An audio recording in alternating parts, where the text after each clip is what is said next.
Hello बच्चों, welcome to my channel Scoring Idea और मैं हूं आपका टीचर सौरभ। बच्चों, आज हम लोग क्लास 12th के मैक्रो पार्ट का जो बैलेंस ऑफ पेमेंट है हम लोग आज वो करने वाले हैं। तो चूंकि ये इंडिपेंडेंट आपका चैप्टर है पूरा, तो हम लोग मैंने इसको सोचा कि मैं इसको दो पार्ट्स में डिवाइड कर दूं, क्योंकि एट ए टाइम अगर हम पूरे स्ट्रेच में पढ़ते हैं तो बहुत लंबा वीडियो हो जाता है, तो इसको दो पार्ट्स में बनाते हैं हम। तो आज इसका फर्स्ट पार्ट जो होता है वो हम करने वाले हैं। तो चलिए बिना किसी देरी के शुरू करते हैं। बच्चों, जब हम बैलेंस ऑफ पेमेंट वर्ड सुनते हैं तो इसके पहले आप थोड़ा सा समझने की कोशिश कीजिए कि जो हमारी नेशनल इनकम जो अकाउंटेंसी होती है वो एग्जैक्टली हमारी वैसे ही होती है जैसे कि नॉर्मल बिजनेसेस जो परफॉर्म करते हैं, कि हम लोग उसमें से दो चीज़ें देखते हैं। एक इनफ्लो ऑफ मनी होता है, एक आउटफ्लो ऑफ मनी होता है। या तो गुड्स जो होते हैं वो परचेज होते हैं या फिर सेल होते हैं। तो ये जो लाइक इनकमिंग एंड आउटगोइंग का जो कॉन्सेप्ट होता है, ये हमारे इंटरनेशनल ट्रेड जो होता है उसके अंदर भी होता है। तो अगर हम इसकी बात करते हैं तो हर कंट्री जो होती है वो दूसरी कंट्रीज़ के साथ इंपोर्ट एक्सपोर्ट का जो काम होते हैं वो करती है, चाहे वो इंपोर्ट ऑफ गुड्स हो, चाहे इंपोर्ट ऑफ सर्विसेज हो, चाहे वो एक्सपोर्ट ऑफ गुड्स हो या एक्सपोर्ट ऑफ सर्विसेज हो। तो इस टाइप से बेसिकली जो हमारा पूरा जो नेशनल इनकम अकाउंटिंग होता है वो लाइक परफॉर्म करता है। तो हम लोग बैलेंस ऑफ पेमेंट के बारे में पहले इसका थोड़ा सा डेफिनेशन को समझ लेते हैं। द बैलेंस ऑफ पेमेंट जो हमारा, देखिए दो चीज़ें होती है, एक होता है बैलेंस ऑफ ट्रेड और एक होता है बैलेंस ऑफ पेमेंट। तो बैलेंस ऑफ ट्रेड में हम लोग नॉर्मली क्या होता है, जो हम फिजिकल गुड्स होते हैं उनका जो इंपोर्ट एंड एक्सपोर्ट होता है हम सिर्फ उसको काउंट करते हैं, हम उसको उसकी अकाउंटिंग करते हैं। बट अपार्ट फ्रॉम दैट हमारे कुछ ऐसी चीज़ें होती हैं जो लाइक जिसमें कोई फिजिकल मूवमेंट जो होता है वो हमारा नहीं होता है। जैसे कि अगर हम कुछ सर्विसेज जो होते हैं वो हम अगर सेल करते हैं या परचेज करते हैं तो उसमें कोई एक्चुअल गुड्स जो होते हैं वो मूव नहीं करते हैं अक्रॉस द कंट्रीज। ठीक है, तो उसमें उसको हम अलग से रिकॉर्ड करते हैं, क्योंकि उसमें बहुत सारे हमारे लाइक डिफरेंट टाइप्स के मूवमेंट्स होते हैं। कहीं पर पैसे का आना जाना होता है, कहीं पर सर्विसेज का लेना देना होता है। तो इसी वजह से हम लोग बैलेंस ऑफ ट्रेड और बैलेंस ऑफ पेमेंट जो होता है वो अलग अलग पढ़ते हैं।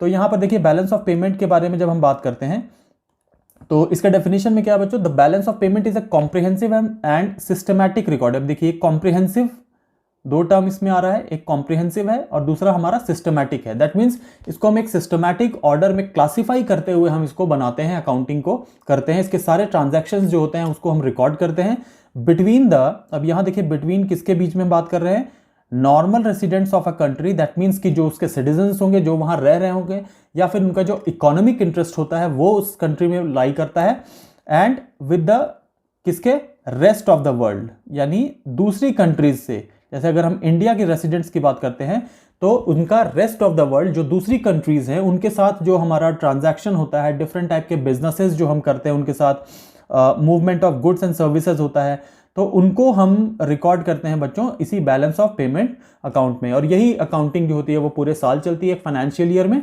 और उसको हम फाइनलाइज करके जो लाइक एक आफ्टर लास्टली जो हम उसको लाइक कैलकुलेट करते हैं नेशनल इनकम, तो उससे हमें पता चलता है कि हमारा जो बैलेंस ऑफ पेमेंट है बच्चों वो फेवरेबल है या अनफेवरेबल है। अगर फेवरेबल होगा तो उस केस में क्या होगा, हमारे लाइक एक्सपोर्ट्स जो होंगे वो ज़्यादा होंगे। दैट मीन्स कि हमें इनकम जो होते हैं वो ज़्यादा रिसीव होगी as compare to the unfavourable में। अनफेवरेबल में हमें दूसरी कंट्रीज के ऊपर में हमारे डेट होंगे, दैट मीन्स हमको देना होगा, पे करना होगा। तो अब हम आते हैं बच्चों इसमें कि जो हम अकाउंटिंग इसमें हम करते हैं, इसमें कितने टाइप्स के अकाउंट्स बनते हैं हम उसके बारे में बात करते हैं। तो इसमें देखिए सबसे पहला जो अकाउंट का टाइप हमने पहले भी पढ़ा हुआ है, एक होता है हमारा करेंट अकाउंट और दूसरा होता है बच्चों कैपिटल अकाउंट।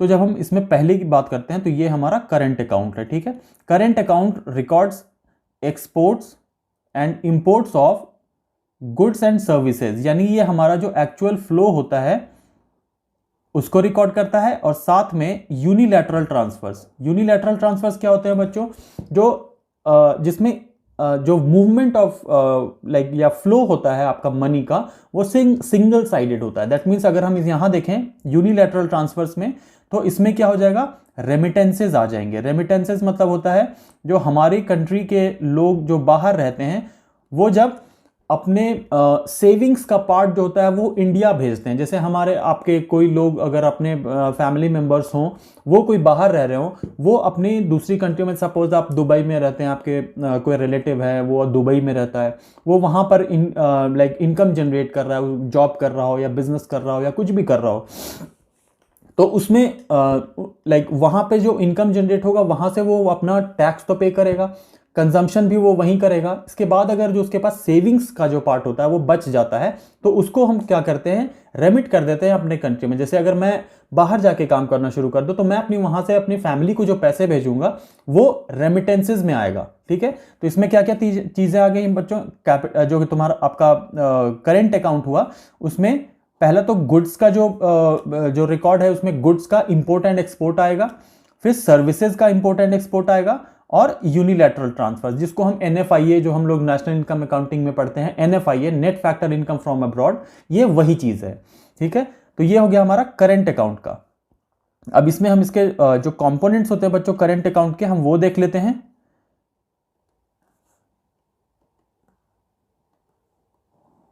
हाँ, अब ये देखिए पहला है जो बात कर रहे हैं हम, ये है विजिबल आइटम्स। विजिबल मतलब क्या हो गया बच्चों, import and export of goods.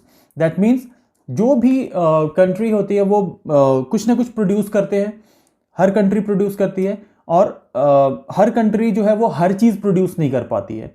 ठीक है, डिपेंडिंग अपॉन वहाँ के रॉ मटेरियल्स अवेलेबल हैं कि नहीं है, वहाँ मिनरल्स कैसे हैं, डिपेंडिंग अपॉन जो भी रिसोर्सेज होते हैं वो हर कंट्री में डिफर करता है। जैसे लाइक इंडिया में इतना ऑयल के रिजर्व्स नहीं है जितना कि जो गल्फ कंट्रीज़ में है।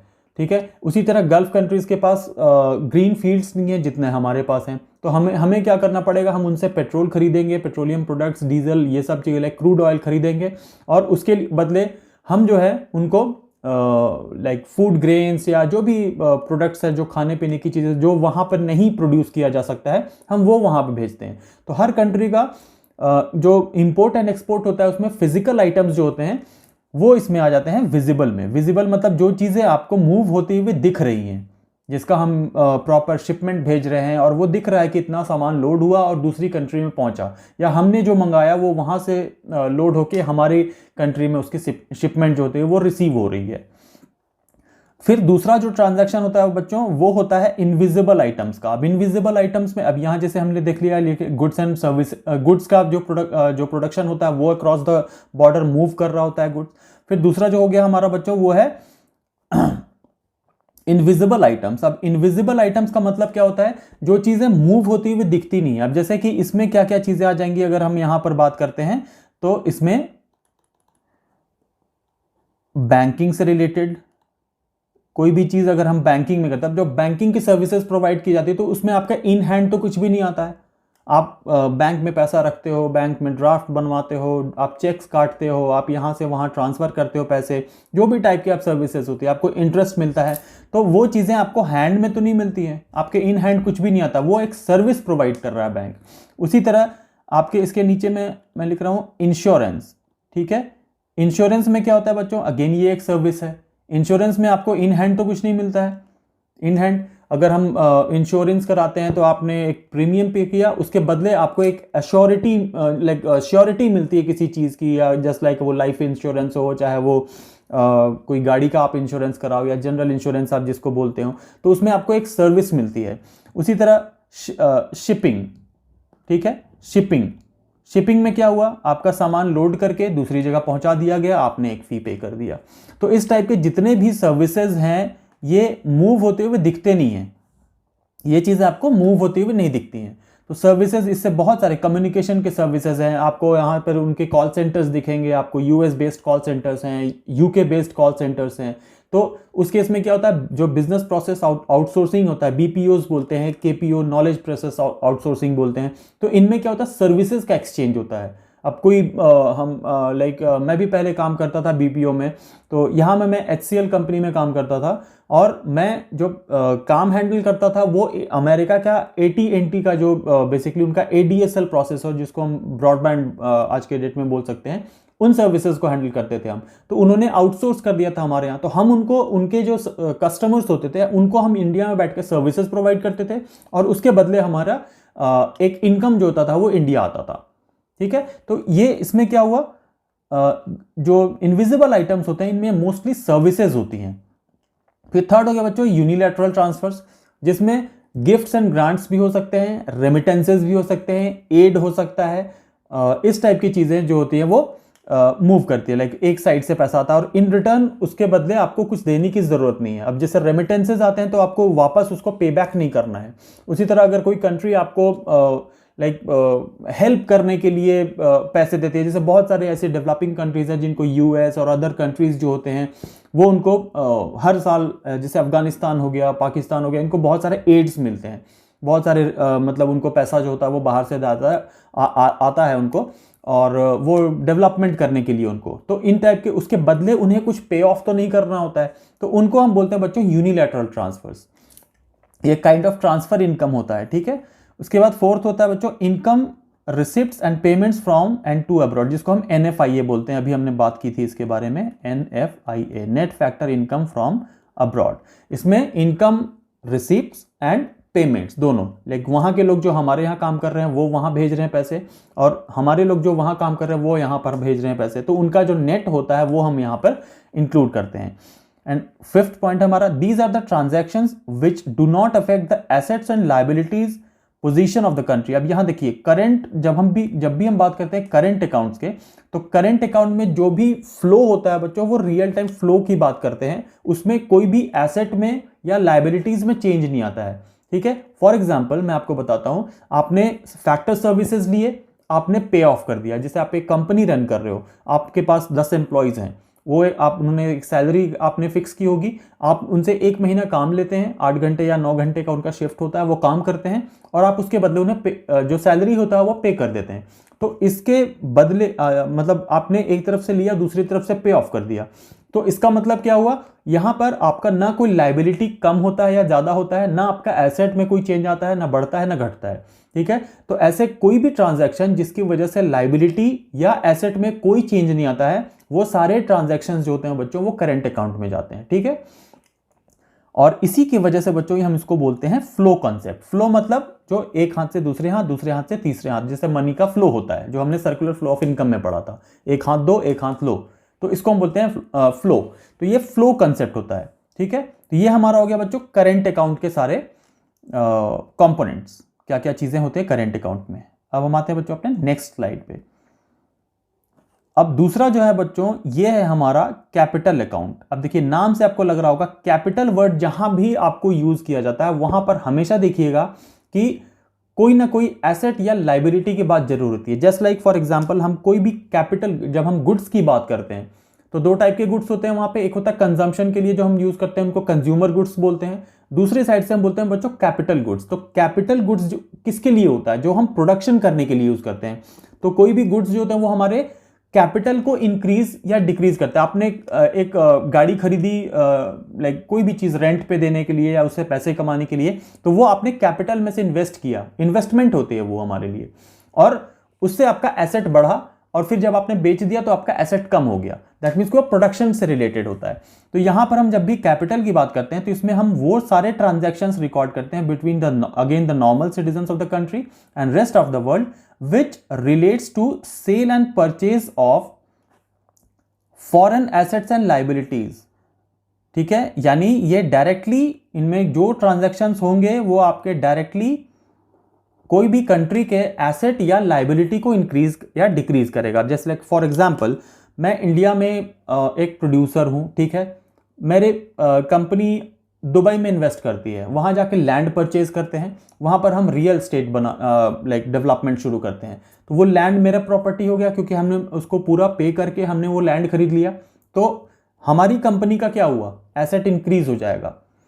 तो इस केस में क्या हुआ, एसेट जो होता है वो डायरेक्टली इफेक्ट हुआ, पैसा गया, लेकिन हमारे पास एसेट जो होता है वो इंक्रीज कर गया, ठीक है। उसी तरह लेकिन आप सैलरी देते हो तो आपका ना एसेट बढ़ता है ना या घटता है, ना आपकी लाइबिलिटी इंक्रीज या डिक्रीज होती है। आपने फैक्टर पेमेंट जो था वो पे कर दिया फैक्टर सर्विसेज लेने के लिए, ठीक है। लेकिन यहां पर जैसे ही आप sale and purchase of foreign assets और लाइबिलिटीज, लाइक या तो आपका एसेट जो होता है वो इंक्रीज हो जाएगा, या आपने वहां पर कोई प्रॉपर्टी थी आपने बेच के वाइंड अप कर दिया, आपके पास पैसे आ गए, लेकिन आपका एसेट जो होता है वो दूसरी साइड से कम हो गया।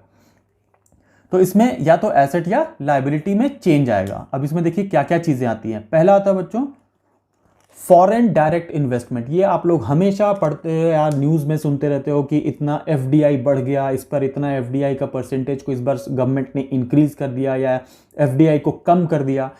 फॉरेन डायरेक्ट इन्वेस्टमेंट क्या होता है, जब एक कंट्री दूसरी कंट्री में जाके इन्वेस्ट करती है, लाइक अपना पूरा का पूरा प्लांट लगा देती है या इन्वेस्टमेंट करती है, उसको हम बोलते हैं बच्चों फॉरेन डायरेक्ट इन्वेस्टमेंट। ठीक है, जैसे आज आप देखिए टेस्ला कंपनी की बात हो रही है कि इंडिया में आके वो प्लांट लगाएंगे।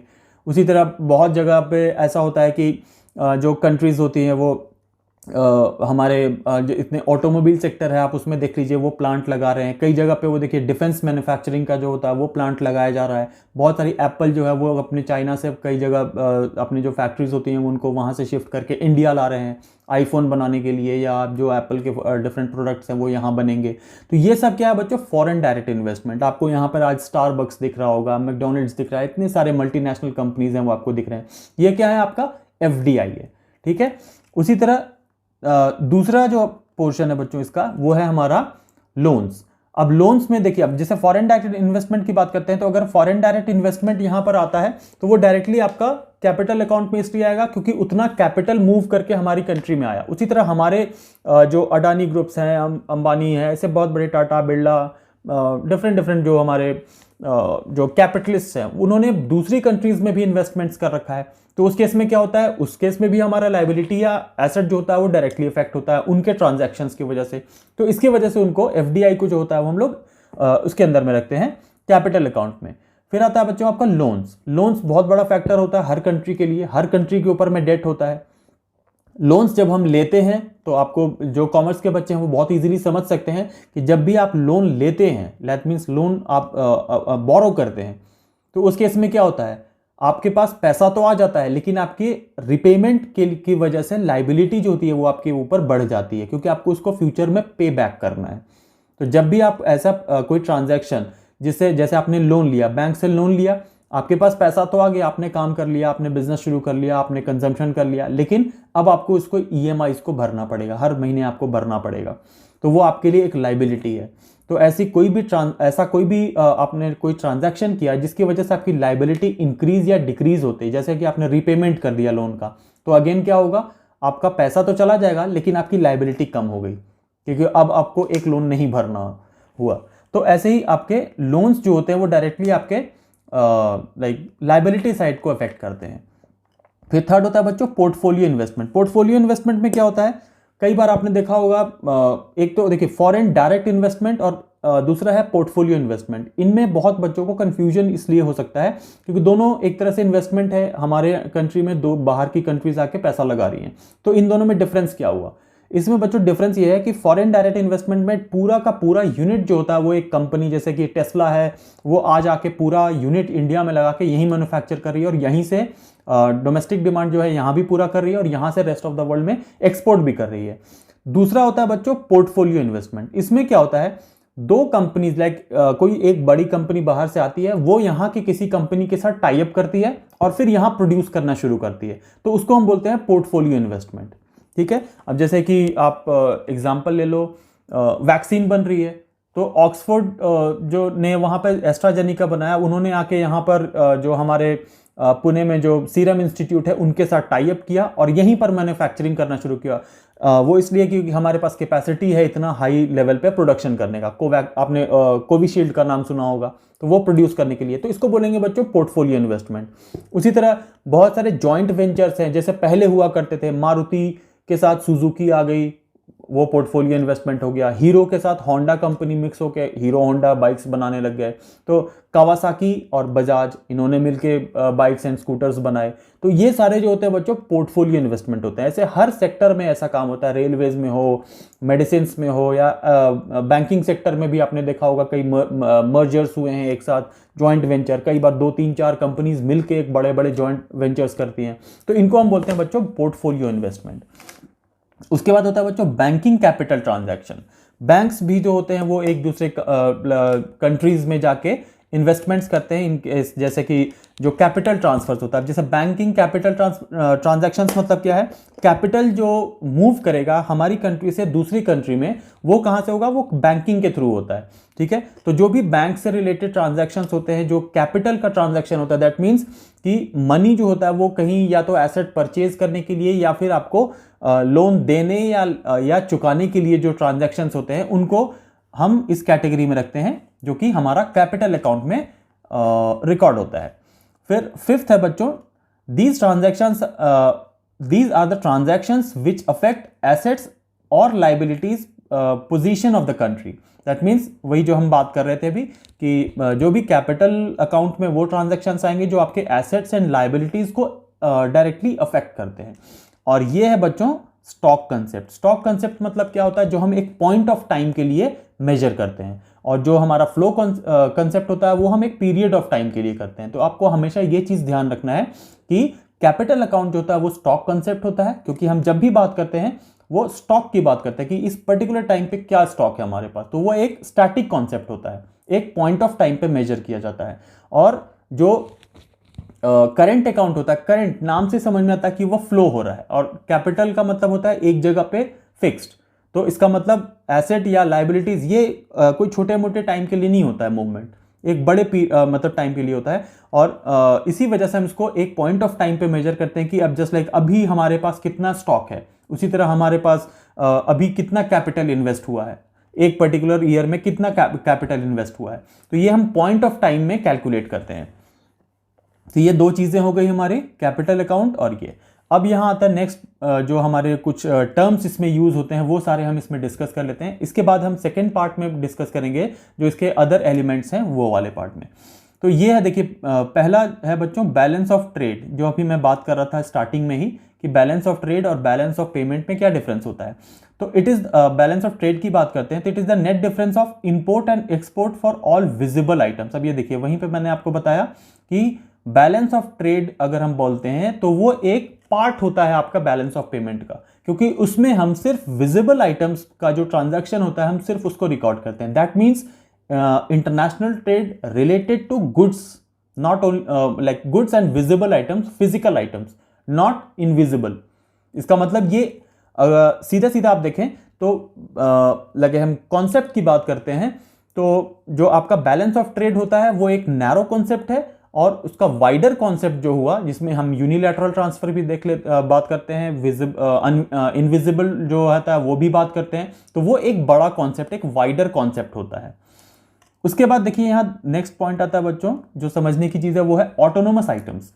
ऑटोनोमस आइटम्स हम किसको बोलते हैं बैलेंस ऑफ पेमेंट में, which are related to such transactions as are determined by the motive of profit maximisation. अब देखिए ऑटोनोमस आइटम्स का मतलब ये होता है कि इसमें वो ट्रांजैक्शंस रिकॉर्ड होते हैं, ऑटोनोमस होते हैं, जिनमें मेन मोटिव जो होता है वो होता है बच्चों प्रॉफिट का मैक्सिमाइजेशन। दैट मीन्स कि सिंपल बिजनेस करने के लिए जो होता है, not to maintain the equilibrium of the balance of payment. अब देखिए बैलेंस ऑफ पेमेंट में मैंने बात की कि या तो आपके लिए वो फेवरेबल होगा या फिर अनफेवरेबल होगा, ठीक है। तो अब जब हम इक्विलिब्रियम की बात करते हैं, लाइक अगर हम देखें कि एक आइडियल इकोनॉमिक सिचुएशन क्या होती है, इक्विलिब्रियम की कंडीशन सबसे अच्छी मानी जाती है इकोनॉमिक्स में, कोई भी इकोनॉमी के लिए। जैसे कि वो अगर आप ट्रेड की बात करते हैं तो your import should be equal to export, ठीक है, तो वो इक्विलिब्रियम माना जाएगा। अगर आपके एक्सपोर्ट्स ज़्यादा हैं और इंपोर्ट कम है तो आपके लिए फेवरेबल हुआ, बराबर है दोनों तो आपके लिए इक्विलिब्रियम है, और अगर आपका इंपोर्ट ज़्यादा है और एक्सपोर्ट कम है तो आपके लिए अनफेवरेबल होगा, क्योंकि वो आपके लिए ऊपर डेट क्रिएट कर रहा है। तो यहां पर क्या है, प्रॉफिट मैक्सिमाइजेशन के लिए यूज होता है। ऑटोनोमस आइटम्स में वो आइटम्स आते हैं जो प्रॉफिट मैक्सिमाइजेशन के लिए यूज होते हैं। और दूसरा पार्ट इसका होता है बच्चों मेंटेन इक्विलिब्रियम, यानी वो जो होते हैं वो एकोमोडेटिंग आइटम्स होते हैं। दैट मीन्स एकोमोडेट का अगर हम डिक्शनरी मीनिंग देखें तो क्या होता है उसका मतलब, एकोमोडेट एडजस्ट करना। तो जो ट्रांजैक्शंस एडजस्टमेंट्स करने के लिए किए जाते हैं, एडजस्टमेंट्स मतलब लाइक जो भी डिफरेंसेस आ रहे हैं उनको मीटअप करने के लिए किया जाता है, तो उसको हम बोलते हैं एकोमोडेटिंग आइटम्स। तो जो ऑटोनोमस आइटम्स हैं उनका दूसरा नाम होता है अबव द लाइन आइटम्स, ठीक है। और एकोमोडेटिंग आइटम्स जो होते हैं बच्चों, उनमें वो ट्रांजैक्शंस आते हैं जो बैलेंस ऑफ पेमेंट में जो भी डिफरेंसेस होते हैं, ठीक है ना, उनको रिस्टोर करने के लिए, उसके बैलेंस को रिस्टोर करने के लिए इनको यूज किया जाता है। इसको हम बोलते हैं बिलो द लाइन आइटम्स। अब मैं आपको समझाता हूं कि ये जो डिफरेंसेस होती हैं वो क्यों आती है। अब जैसे फॉर एग्जांपल आप ये मान के चलो कि हमारा जो ट्रेड हो रहा है उसमें अभी जो हमारा आउटपुट है वो अनफेवरेबल है, अनफेवरेबल होने का मतलब होता है कि आप एक डेफिसिट क्रिएट हो रहा है, आपके आपके इकोनॉमी में डेफिसिट क्रिएट हो रहा है, यानी जितने पैसे की रिक्वायरमेंट है इकोनॉमी में उतना इनकम या पैसा नहीं है। तो उस केस में आपको क्या करना पड़ेगा, जस्ट लाइक आप इकोनॉमी की भी बात छोड़ दीजिए, आप घर की बात करो, आप एक सैलरी लेके ड्रॉ करके लाते हो हर महीने, किसी महीने में आपके पास खर्च ज्यादा हो जाता है, तो उस केस में क्या होता है, आपको एक पैसे की शॉर्टेज हो जाती है। सपोज आपको 2-3 महीने ऐसा एक मोटा अमाउंट खर्च हो गया जिसकी वजह से आपको 2-3 महीने खर्च करने में दिक्कत हो रही है, जो एक आप नॉर्मल खर्च करने में दिक्कत हो रही है। तो आप क्या करते हो, आप एक बैंक को अप्रोच करते हो, बैंक से आप एक शॉर्ट टर्म के लिए लोन लेना चाहते हो कि चलो आप एक लोन ले लोगे तो आपका वो पैसा जो आपका रिक्वायरमेंट है वो पूरा हो जाएगा। तो आपने जो लोन लिया वो किस लिए किया, अपना डेफिसिट को पूरा करने के लिए। दैट मीन्स कि आपने उसको एकोमोडेट करना है, आप उसको एडजस्ट करना चाहते हो। तो ऐसे ही इकोनॉमी में भी कई बार आपको डेफिसिट्स फेस करना पड़ता है, जिसकी वजह से आपको लोन लेना पड़ता है और उसको वो जो डेफिसिट है उसको आपको मीटअप करना होता है, क्योंकि बहुत सारे ऐसे एक्सपेंसेस होते हैं कंट्री के जो कि आप उसके खर्च को आप लाइक बोलते हैं ना, क्या उसको कहा जाता है, उस खर्च को आप टाल नहीं सकते हो, ठीक है, मतलब हम ऑटोनोमस ही बोलते हैं उसको। तो उसमें क्या होता है, वो ऐसे खर्च होते हैं जिसको आप टाल नहीं सकते हो। मतलब लाइक अगर आपको सब्सिडी देना है गरीब जो हैं उनको, या फिर जो बिलो पॉवर्टी लाइन है उनको आपको सब्सिडीज देना है, आप उनको फ्री राशन देना है, आप उनको फ्री ट्रीटमेंट देना है, उनको फ्री एजुकेशन देना है, वो आप चेंज नहीं कर सकते, वो उनको हर महीने देना पड़ेगा, चाहे कंट्री के पास पैसा हो या नहीं हो। तो उस केस में कंट्री को क्या करना पड़ता है, वो टाइम जो अपना बाकी जो एक्सपेंसेस है कंट्री को वो तो करना ही है, साथ में वो एक्स्ट्रा एक उनके ऊपर में खर्च है। तो अगर वो पूरा नहीं हो पा रहा है तो उसके केस में कंट्री को इंटरनेशनल मार्केट से, चाहे वो वर्ल्ड बैंक हो, चाहे IMF हो, या फिर किसी दूसरी कंट्री की कोई गवर्नमेंट हो, या दूसरे कंट्री के बैंक हो, या सेंट्रल बैंक हो, वहां से उनको लोन लेना पड़ता है to meet up those expenses. तो उस टाइप को आइटम्स को लाने के बाद क्या होता है, वो आपकी इकोनॉमी जो होती है वो इक्विलिब्रियम में आती है और फिर हम उसको धीरे धीरे पे ऑफ कर देते हैं। जब हमारे पास इनकम इंक्रीज होती है हम उसको पे कर देते हैं। तो ये होता है बच्चों बिलो द लाइन आइटम्स, ठीक है। तो ये आपको समझ में आ गया कि ऑटोनोमस आइटम्स क्या होते हैं और एकोमोडेटिंग आइटम्स क्या होते हैं। अब नेक्स्ट है बच्चों डेफिसिट ऑफ BOP अकाउंट, जो हमने ऑलरेडी बात कर लिया है पहले ही ऑलरेडी इसमें, कि जो डेफिसिट ऑफ BOP अकाउंट का मतलब क्या हुआ कि जब आपका मैं बात कर रहा था कि 3 कंडीशन आ सकती है। पहला होगा कि आपका जो BOP अकाउंट है वो फेवरेबल होगा, दैट मीन्स कि वो सरप्लस होगा, यानी आपके एक्सपोर्ट्स ज़्यादा होंगे, आपके आपके जो रेमिटेंसेज हैं वो ज़्यादा रिसीव हुए होंगे एज कंपेयर टू हमारा जो आउटफ्लो ऑफ आपका रेमिटेंस है वो ज़्यादा हुआ हो। तो उस केस में क्या होगा, आपके पास इनकम जो होती है जब ज़्यादा आती है, चाहे वो एक्सपोर्ट ऑफ गुड्स से हो, चाहे वो एक्सपोर्ट ऑफ सर्विसेज से हो, चाहे वो आपके जो फॉरेन जो आपका रेमिटेंसेज होते हैं हमारे उसकी वजह से हो, अगर वो फेवरेबल होगा तो उस केस में वो प्लस में होगा, आपका हमेशा ज़्यादा होगा, सरप्लस होगा।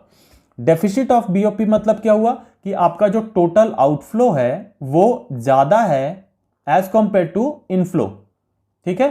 तो ये आपके लिए क्या हो जाएगा, डेफिसिट, यानी आउटफ्लो, आपका खर्च ज्यादा हो रहा है, एक्सपेंडिचर जब आपका ज्यादा होता है और इनकम कम होती है तो वो आपके लिए डेफिसिट का कंडीशन होता है, ठीक है। और अगर इसका ठीक उल्टा होगा तो वो क्या होगा, सरप्लस होगा। और अगर दोनों बराबर हो तो वो आपका इक्विलिब्रियम होता है, जो कि एक आइडियल माना जाता है। बट मोस्टली कंट्रीज टारगेट करती हैं कि उनके आउटफ्लोज कम हो और इनफ्लो जो होता है वो ज्यादा हो। और लास्ट इसमें जो एक रोल होता है वो होता है, इसके ऊपर में एक अलग ही चैप्टर है हमारा जो हम सेपरेट पढ़ेंगे ही, वो है बच्चों इसमें फॉरेन एक्सचेंज रेट। यही जो इंटरनेशनल ट्रेड होता है और बैलेंस ऑफ पेमेंट होता है, इसको जो हम मटेरियलाइज करते हैं। जैसे इंडिया में अकाउंट्स में मेंटेन करने में कोई प्रॉब्लम इसलिए नहीं है कि यहाँ पर एक सिंगल करेंसी है, जो भी अमाउंट होगा वो रिकॉर्ड होगा, चाहे वो डेबिट में हो, चाहे वो क्रेडिट में हो, चाहे वो लोन हो, चाहे वो इंटरेस्ट हो, किसी भी चीज़ का हो, आपके एसेट्स हो चाहे आपकी लाइबिलिटीज़ हो, वो होगा सिर्फ INR, यानी हम इंडियन रुपीज़ की बात कर रहे हैं। बट जब इंटरनेशनल ट्रेड होता है तो वहाँ पर फॉरेन एक्सचेंज आ जाता है, क्योंकि आपका जो ट्रेड है वो जापान के साथ भी है, चाइना के साथ भी है, म्यांमार के साथ भी है, बांग्लादेश के साथ भी है, पाकिस्तान के साथ भी है, US के साथ भी है, और पूरे यूरोप के साथ भी है, रशिया के साथ भी है। हर कंट्री की अपनी जो करेंसी होती है। तो उस केस में क्या होता है, आपको फॉरेन एक्सचेंज की जरूरत पड़ती है। जस्ट लाइक आपको अगर में आपको पे करना है तो आपको डॉलर्स में पे करना पड़ेगा। आपको दूसरी कंट्रीज में पे करना होता है तो वहां पे आपको उनकी करेंसी में कन्वर्ट करके करना पड़ेगा। तो उसके लिए आपको फॉरेन एक्सचेंज रेट जो होता है वो एक रेट जो होता है वो फिक्स किया जाता है हर कंट्री का दूसरे कंट्री के अगेंस्ट में। जैसे कि आप लोग हमेशा देखते रहते हो कि $1 इज इक्वल टू 72 रुपीज़ हो गया, 73 रुपीज़ हो गया। तो ये क्या है? Foreign exchange rate. तो इसके बारे में हम एक अलग चैप्टर ऑलरेडी है हमारा, हम वो पढ़ेंगे ही। तो यहाँ पर सिर्फ इसको इंट्रोड्यूस किया गया है जस्ट बिकॉज कि आपको ये समझ में आया कि इंटरनेशनल ट्रेड जो होता है उसमें फॉरेन एक्सचेंज जो होता है वो क्यों यूज होता है। That is because of movement of goods and services, and for that you have to pay from across the borders। आपको एक कंट्री इंपोर्ट करेगी तो उसको पे करना पड़ेगा उसके पर्टिकुलर करेंसी में। उसी तरह दूसरे कंट्री जो है हमें पे करेगी तो वो भी हमें हमारी करेंसी में पे करेगी। तो उस केस में एक कंट्री का जो आपका उनका अपना जो आप कह सकते हो करेंसी होता है उसको हमारे में कन्वर्ट करना पड़ेगा और उसके लिए आपको एक एक्सचेंज रेट की ज़रूरत पड़ती है।